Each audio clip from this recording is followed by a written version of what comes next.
Рахмат, экономика статистиканын тили менен сүйлөгөндү жакшы көрөт. Кыргызстанда экономика өсүп атат дегендерге менин жообум.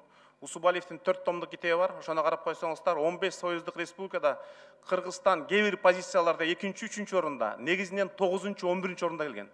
Кыргызстан эч убакта 15 орунга түшкөн эмес. Бүгүн бизден экономикасы төмөн Тажикстан гана 14 орундабыз. Бирок Тажикстанда жылдык өсүү 7,3% кетти.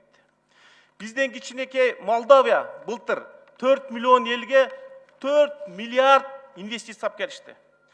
Бүткүл дүйнөлүк банктын эсеби боюнча Кыргызстан ушу темп менен өнүгүп отурса, азыркы Арменияны кууп жетиш үчүн 23 жыл керек экен. Арменияны биз 2043 жыл гана кууп жетет экенбиз. Кийинки маселе, жанагы сиздер айткан Doing Business боюнча да 3 эле цифраны айтып коеюн. Мыйзамды аткаруу боюнча 134 орундабыз. Инвестицияны колдоо боюнча 128 орундабыз. Энергетикага подключение боюнча 143 орундабыз. Мындай өлкөгө инвестордун келиши өтө кыйын. Эми отчет боюнча мен акыркы 10 жылда биринчи жолу ушундайга туштуктум. Биз бекиткенден кийин бюджеттин киреше бөлүгүн 10 миллиард 178 миллион сомго азайттык, урматтуу депутаттар. Экинчи, акыркы 10 жылда биринчи жолу ушундай болду. Мамлекеттик инвестиция программасы ал 33 миллиард 596 миллион сомдун ар бир 3-чү сомун өкмөт аткарган жок.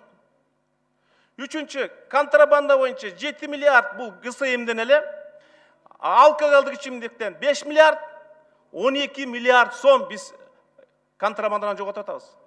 Же болбосо Акылбек Сөнбекович айткан жанагы фискалдаштыруу эле. Мына президентибиз кийлигишип атып, дүйнөлүк банк, дүйнөлүк фонд, валюта фондусу АБРден биз 35-40 миллиард сом таптык быйыл.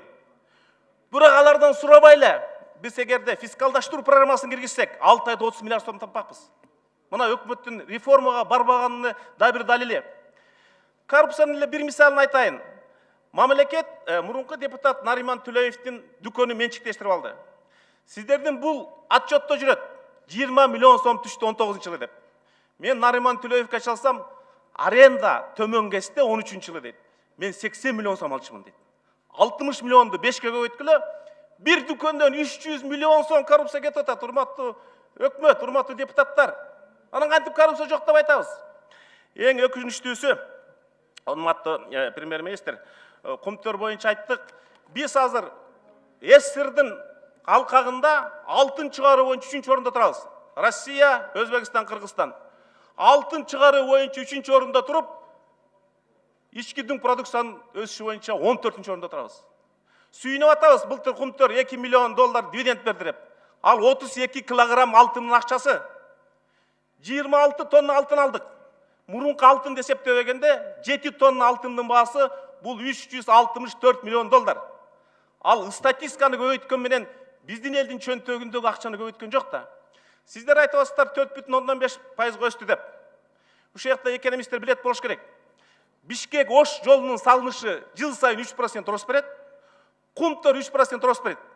6%ке чейинки өсүштү Кыргызстанда өсүштү айтпаш керек. Ким 7%ке жетишсе, бу жерде Кумтөрдү алып салгандан кийинки өсүш 0,1%.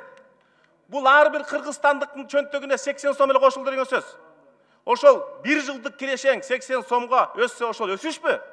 А ортодо бай канча өстү? Ошон үчүн биз өзүбүздү алдабайлы да. Анан өкмөттүн дагы бир чоң катачылыгы, Кыргызда баарыбыз айылда өскөнбүз. Эч убакта бай кишиби, кедей кишиби бир жылда 2 жолу согум сойбойт.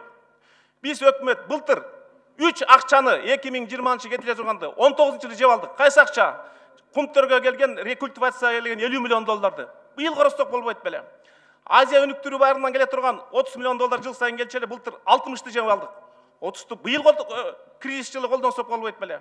Россиянын федерациясынан келе турган 30-ты алдык, дагы 20-ны сурадык.